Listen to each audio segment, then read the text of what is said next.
The next part of this lesson is to consider what is a space of learning. And what I want to teach you all is that you can consider two types of spaces of learning. One is a formal space, and the formal spaces are normally structured and the education is provided by one individual. Again, it could be yourself providing the instruction to yourself, or it could be someone else providing you the instruction. And those individuals are managing your learning. And so you create then the student learning dynamic in this formal space.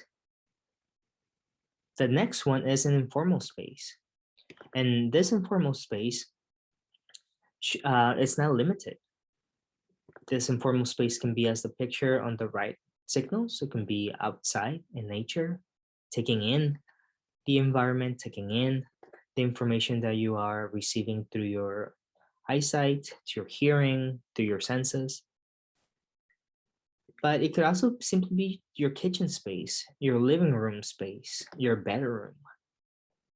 There's no one set or specific way of learning in an informal learning space.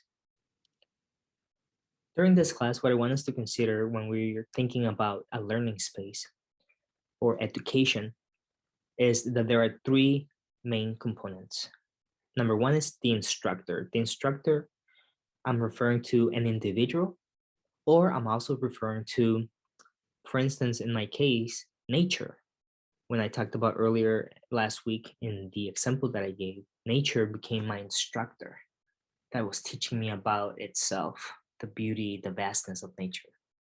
The number two component of a learning space or in education, there has to be a recipient. There has to be a student, someone taking in the information. So we need to consider who is the one learning and what are they learning from the instructor. And then the third component of a learning space is there's an environment. And I want us to really consider this piece as essential and important of how is the environment teaching the instructor to teach the child, the students, the learner, and how is the environment impacting that child or that learner or that student? Because the environment, again, whether the environment can be considered not only the space that you're in, so a classroom or your house or nature, but also how is that classroom, how is the house, how is the nature being impacted by larger environments? And I'm thinking about politics, I'm thinking about societal rules. How are certain rules created to impact that environment, shaping what the teacher teaches? How are those rules by the environment shaping how the child, how the student is receiving that information?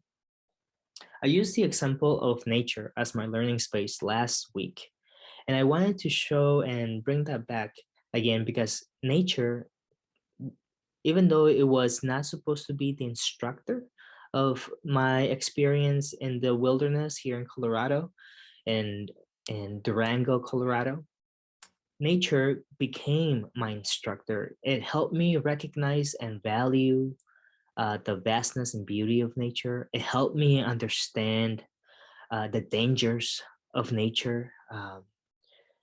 Due to my several experiences in the outdoors, I've come acquainted with how dangerous it can be. A simple slip, if you're not careful, can hurt you. A simple, or on the opposite end, a beautiful sunset or a beautiful morning can just awaken certain vibes and certain images that give you this everlasting lesson about just natural beauty.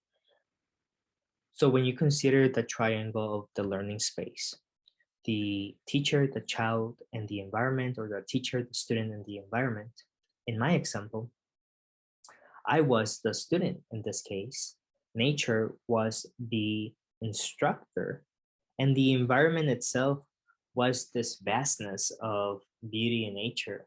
Um, You can even say it was the regulations and the politics that allowed this natural space to exist because um, man has done away from certain wilderness spaces. And so, thanks to regulations that safe keep these natural spaces, I was able to enjoy and I was able to learn from this space.